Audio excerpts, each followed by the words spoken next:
Fertilisation में fusion होता है मेल और फीमेल गैमेट्स का।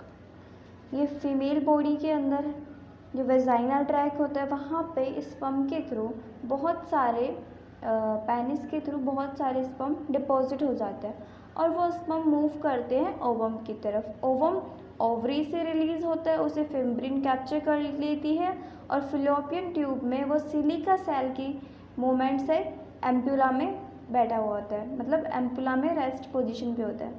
जब यहाँ से वेजाइना के थ्रू यूट्रस से और यहाँ पे स्थमस यहाँ से होके स्पर्म इसे फ्यूज़न मतलब इसे फ्यूज़ करने के लिए आते हैं। अब हम थोड़ा डायग्राम देख लेते हैं सेकेंडरी oocyte का या फिर ओवम का। जब ये ओवरी से बाहर निकलता है तो इसके बाहर की साइड जो इलोंगेटेड सेल दिख रहे हैं उसे कोरोना रेडिएटा होता है। उसके अंदर एक जोना पैलिसीडा एक लेयर होती है जो उसे प्रोटेक्ट करके रखती है, कवर करके रखती है उसकी प्रोटेक्शन के लिए, और उसके अंदर की साइड सेकेंडरी oocyte लोकेटेड होता है। नेक्स्ट आता है स्पर्म।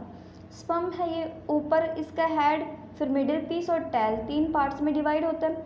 हेड के बाहर, हेड के अंदर इसमें एक्रोसोम होता है। एक्रोसोम क्या करता है, इसको जब ये सेकेंडरी oocyte या फिर ओवम के पास आता है, जो उसके बाहर की साइड जो ये लेयर होती है, इन लेयर को डिफ्यूज़ करने के लिए जो एक्रोसोम का यूज़ होता है।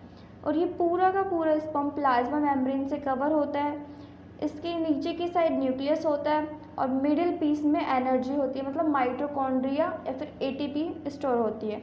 और टेल जो इसकी मूवमेंट में हेल्प करती है, उसे एनर्जी कहाँ से मिलती है, माइटोकॉन्ड्रिया से। अब हम इसमें देखते हैं, जब बहुत सारे ये स्पर्म यहाँ से मूवमेंट करते हुए वेजाइना की तरफ आते हैं तो यहाँ जो वेजाइना की वॉल होती हैं, एंडोमेट्रियम वॉल है, ठीक है, ये सारी वॉल जो होती है 3 वॉल होती है, पैरामीट्रियम, मायोमीट्रियम और endometrium. Endometrium inner most layer होती है, वो ये प्लाज्मा मेम्ब्रेन स्पर्म की रिमूव कर देती है, कुछ ऐसा केमिकल सिक्रेट करती है जिसे कैपिसिटेशन बोलते हैं। कैपिसिटेशन का मतलब है स्पर्म की प्लाज्मा मेम्ब्रेन का रिमूव होना, मतलब जो स्पर्म के ऊपर ये प्लाज्मा मेम्ब्रेन है ये हट जाएगी, ये रिमूव हो जाएगी। इस प्रोसेस को बोलते हैं कैपिसिटेशन। और ये रिमूव होने के बाद ये स्पर्म और भी फास्ट मूव करते हुए ओवम की तरफ जाते हैं। अब यहाँ पे जिस डायग्राम में देख रहा होगा कि बहुत सारे यहाँ पे स्पर्म ओवम की साइड आ गए। अब ओवम का हम कुछ लेयर देख लेते हैं। इसके अंदर सेकेंडरी oocyte होता है, बाहर जो ये लेयर है ओवम की उसे वेटिलाइन मेम्ब्रेन बोलते हैं, और उसके जो बीच में स्पेस होता है उसे प्री वेटिलाइन स्पेस बोलते हैं। उसके बाद में जोना पैलिसीडा होती है, और जोना पैलिसीडा के बाहर कुछ रिसेप्टर होते हैं जिसे ZP3 रिसेप्टर बोलते हैं। इनका काम क्या है, ये स्पर्म को डिटेक्ट करते हैं कि मेल का स्पर्म है, ह्यूमन मेल का स्पर्म है या फिर नहीं है, ये डिटेक्ट करना इनका काम होता है। और इसके बाहर की साइड वही कोरोना रेडिएटा की एक लेयर फॉर्म होती है, ठीक है। अब हम इसको और डायग्राम में देखते हैं। यहाँ पे जो इसकी वही बाहर कोरोना रेडिएटा, ZP रिसेप्टर, अंदर की साइड ओवम, ये स्पर्म है, इसके अंदर एंटर कर रहे हैं। जो इनका प्लाज्मा मेम्ब्रेन यूट्रस में ही हट जाती है, और जो इनका हेड पार्ट होता है उसमें से एक्रोसोम ब्लास्ट हो जाता है। ब्लास्ट होके वो रिमूव करता हुआ आता है कोरोना रेडिएटा को, और फिर ZP3 रिसेप्टर उसे डिटेक्ट करते हैं। उसके बाद में ये जोना पैलिसीडा मेम्ब्रेन के अंदर एंटर होता है, फिर बाद में जो ओवम है या फिर सेकेंडरी oocyte की जो मेम्ब्रेन होती है उसको टच करता है, तो इसका हेड रैप्चर हो जाता है पहले से। जो इसके अंदर न्यूक्लियस है वो ओवम के अंदर या फिर सेकेंडरी oocyte के अंदर चला जाता है, ठीक है। जब इसका जो न्यूक्लियस है वो एंटर हो जाएगा, उसके बाद में सेकेंडरी oocyte के अंदर माइटोसिस होती है। मतलब ये सेकेंडरी oocyte था पहले, ये सेल सेकेंडरी oocyte था, इसमें माइटोसिस होगी। माइटोसिस से ये 2 सेल में डिवाइड होता है, एक स्मॉल जिसे हम पोलर बॉडी बोलते हैं, ये सेकंड पोलर बॉडी होती है, ठीक है। और जो ये लार्ज वाला न्यूक्लियस दिख रहा है इसके अंदर, ये होता है ओवम, ठीक। अब इसका आगे देखते हैं डेवलपमेंट। 2 सेल फॉर्म हो गए सेकेंडरी oocyte में, मियोसिस सेकेंड हुआ। मियोसिस सेकेंड होने के बाद भी उसमें जोना पैलिसीडा जो लेयर है वो प्रेजेंट होती है, और एक पोलर बॉडी बनती है जो कि स्मॉल सेल होता है। ओवम और स्पर्म में n नंबर ऑफ सेल्स होते हैं, मतलब 23 क्रोमोसोम ओवम में होंगे और 23 स्पर्म के न्यूक्लियस में। दोनों फ्यूज होते हैं। फ्यूज होने के बाद जाइगोट फॉर्म करते हैं जो कि 2n होता है, उसमें 46 क्रोमोसोम प्रेजेंट होते हैं और जाइगोट को टोटिपोटेंट सेल भी बोलते हैं। टोटिपोटेंट सेल का मतलब है एक ऐसा सेल जो कि कंप्लीट ऑर्गेनिज्म को बना सके, उसे टोटिपोटेंट सेल बोलते हैं। अब इसमें कुछ ब्लॉक आते हैं। ये ब्लॉक क्या है? Block of polyspermy. इसका मतलब है कि जो ओवम है वो एक ही स्पर्म से फ्यूज़ होता है। ऐसा क्यों? स्पर्म तो बहुत सारे एंटर होते हैं, मिलियन ऑफ 200 से 300 मिलियन स्पर्म एक इंटरकोर्स के टाइम पीरियड में जाते हैं, बट वो सारे डिस्ट्रॉय हो जाते हैं और एक ही स्पर्म फ्यूज़ कर पाता है। ऐसा क्यों? जब वो स्पर्म ओवम की बाहर की मेम्ब्रेन को टच करता है, उसमें से न्यूक्लियस जो एंटर कर जाएगा, उसके बाद में वो फास्ट ब्लॉक होता है। इसमें फास्ट ब्लॉक में क्या होगा? जो डीपोलराइजेशन हो जाएगी वेटिलाइन मेम्ब्रेन, जो इस ओवम की ये वाली मेम्ब्रेन है वेटिलाइन मेम्ब्रेन, डीपोलराइजेशन शो कर दिया, मतलब ये किसी और स्पर्म को एंटर होने नहीं देगी। सेकंड होता है स्लो ब्लॉक। स्लो ब्लॉक में जो जेडपी रिसेप्टर हैं जोना पैलिसीडा के, वो सारे डिस्ट्रॉय हो जाते हैं। वो किसी भी स्पर्म को डिटेक्ट नहीं करेंगे और जब स्पर्म में कोई डिटेक्ट नहीं होगा तो उसकी एंट्री हो ही नहीं पाएगी। ये 2 ब्लॉक होते हैं, इसकी वजह से ही एक ही स्पर्म फ्यूज़ कर सकता है एक ओवम को।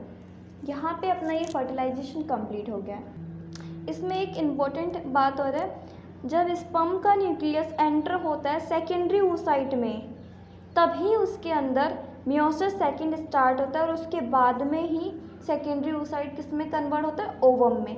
ये एक बहुत इम्पॉर्टेंट लाइन है यहाँ पे।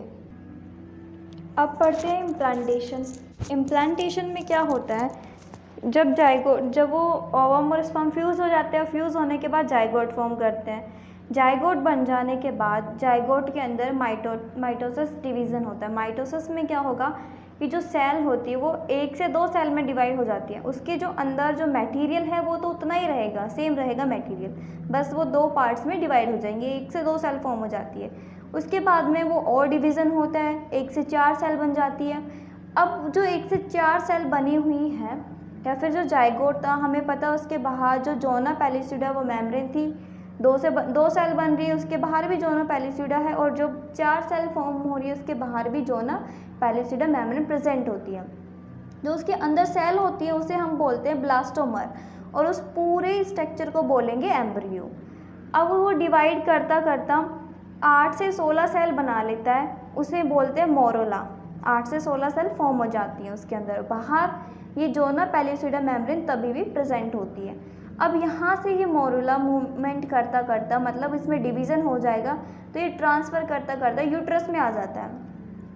यूट्रस में आने के बाद इसमें एक मेम्ब्रेन डेवलप होती है जिसे ट्रोपोब्लास्ट सेल बोला गया है। ये इसके अंदर की साइड कुछ सेल की लेयर फॉर्म हो जाती है जोना पैलिसीडा के अंदर, ठीक है। जो ब्लास्टोसिस्ट सेल होते हैं उसके अंदर फॉर्म होती है जिसे ट्रोपोब्लास्ट सेल बोलते हैं, ठीक है। और जो एम्ब्रियो होता है उसे एम्ब्रियोब्लास्ट या फिर इनर सेल मास बोलेंगे इसके अंदर, और इस पूरी सेल को ब्लास्टोसिस्ट बोलते हैं। ब्लास्टोसिस्ट यहाँ पे ये यूट्रस के अंदर आ गया। यूट्रस में आने के बाद जो इसकी इनर मोस्ट लेयर होती है एंडोमेट्रियम, वो उसकी ग्रोथ भी हो जाती है और वो अपने अंदर ग्लाइकोजन बनाती है। ग्लाइकोजन क्यों बना रही है? वो एक फूड बना रही है ग्लाइकोजन। जब इसके अंदर एम्ब्रियो आएगा, उसका डिपोजिशन होगा एम्ब्रियो का, एम्बेडेड होगा इसमें, तो उसे कुछ ना कुछ फूड तो चाहिए, तो वो फूड कहाँ से लेगा? एंडोमेट्रियम से, और एंडोमेट्रियम अपने अंदर ग्लाइकोजन का सिक्रेशन करना स्टार्ट कर देती है, फॉर्मेशन का स्टार्ट कर देती है। अब उसके बाद में जब यहाँ पे धीरे धीरे धीरे एम्ब्रियो है, जो ये एम्ब्रियो है ये एम्बेडेड होने लगता है, मतलब अंदर की साइड जाता है ये फूड लेने के लिए एंडोमेट्रियम में। और एंडोमेट्रियम के सेल फिर क्या करते हैं? बहुत सारे डिवीज़न स्टार्ट कर देते हैं। डिवीज़न स्टार्ट करने के बाद ये पूरे एम्ब्रियो को अपने अंदर एम्बेडेड कर लेते हैं, कवर कर लेते हैं, ठीक है। अब यहाँ पे ये एम्ब्रियो का इम्प्लांटेशन हो जाता है 7 दिन में, ठीक है। फर्टिलाइजेशन के बाद ये बन गया जाइगोट वगैरह, और इसके बाद 7 दिन में यहाँ पे इम्प्लांटेशन हो जाता है। जब ये इम्प्लांटेशन होता है, हमने पढ़ा था जो कार्पस ल्यूटेम है वो प्रोजेस्टेरोन हार्मोन को रिलीज़ करता है जो कि प्रेगनेंसी लीड करता है, ठीक है। अब यहाँ पे जो वो कार्पस ल्यूटेम तो 14 डेज तक प्रोजेस्टेरोन को रिलीज़ करेगा, फिर उसके बाद में कौन रिलीज़ करेगा उसको, ठीक है। जो इसके अंदर ये मेम्ब्रेन थी ट्रोपोब्लास्ट, जो अंदर की साइड है यहाँ पे ये मेम्ब्रेन है एम्ब्रियो के अंदर, वो HCG हार्मोन को रिलीज़ करती है। HCG क्या करता है, ये फ्यूचर प्लेसेंटा है एक तरह का, ये हार्मोन है जो कि इसको मेंटेन करके रखेगा प्रोजेस्टेरोन हार्मोन को, और यही बाद में जाके जो ट्रोफोब्लास्ट है यही बाद में जाके प्लेसेंटा की फॉर्मेशन करता है। ठीक है,